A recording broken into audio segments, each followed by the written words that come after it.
Chennai love story విజయోత్సవానికి విచ్చేసిన it's my love story hero Naga Chaitanya గారికి,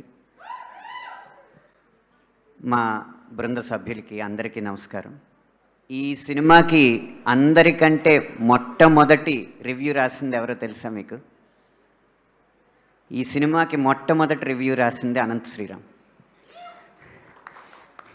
పుస్తకాలలోన అచ్చు వేయలేదే, వెండి తెర మీన వచ్చినట్టు లేదే, కొత్తగా ఉంది నువ్వు నేను ఏకాంతంగా రాసే గాథ, ఒట్టుగా ఒక్క ప్రాణం కూడా నమ్మేలాగా లేది రాత, అయినా బాగుందే చానా బాగుందే, ప్రతి ప్రేమ ఓలాగే ఉంటే చరితకు వెగటే. చరిత్రకి వెగటు పుట్టించే ప్రేమ కథ కాదు ఇది, చరిత్ర సృష్టించిన ప్రేమ కథ.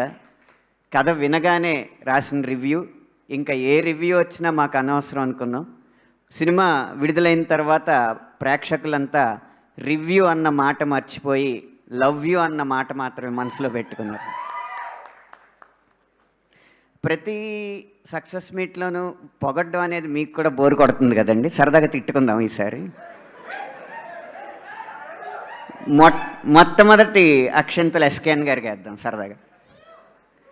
ఏమండి ఎస్కేఎన్ గారు, ఎన్నిసార్లు అడిగామండి సరదాగా వచ్చి మ్యూజిక్ సిట్టింగ్స్లో కూర్చోండి, మమ్మల్ని కాస్త ప్రోత్సహించండి, ఆస్వాదించండి అని. లేదు, అది నా పని కాదు, మీకు సౌకర్యం కల్పించడమే నా పని, మీకు ఏమన్నా అక్కడ తేడా వస్తే చెప్పండి, భోజనం బాగోపోతే చెప్పండి, గదులు బాగోపోతే చెప్పండి అన్నారు. కానీ ఒక్కసారైనా వచ్చారా? ఈసారి అలా చెయ్యొద్దు. కానీ మీరు రాకపోవడం వల్ల చాలా హెల్ప్ అయింది, చాలా గొప్ప పాటలు రాశాను.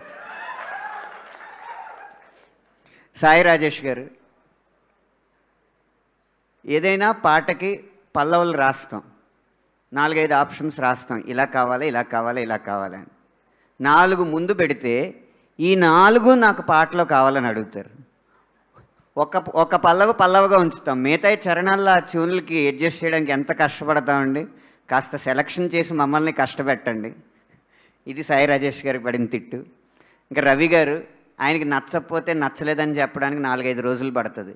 ఈలోపు నాకు మణిశర్మ గారికి అసలు ఈయనకి నచ్చిందా నచ్చలేదా ఇంకోటి చెయ్యాలా, తర్వాత వచ్చి సార్ చాలా బాగుంది సార్ అని. ఇలా కొంచెం మా కోసం మీ సమయాన్ని కేటాయించి స్పందన వెంటనే తెలియజేస్తే 6 రోజుల్లో అవ్వాల్సిన ఆల్బమ్ 60 రోజులు అవ్వదు. అది మా రవి గారికి మేము ఇచ్చిన రిక్వెస్ట్.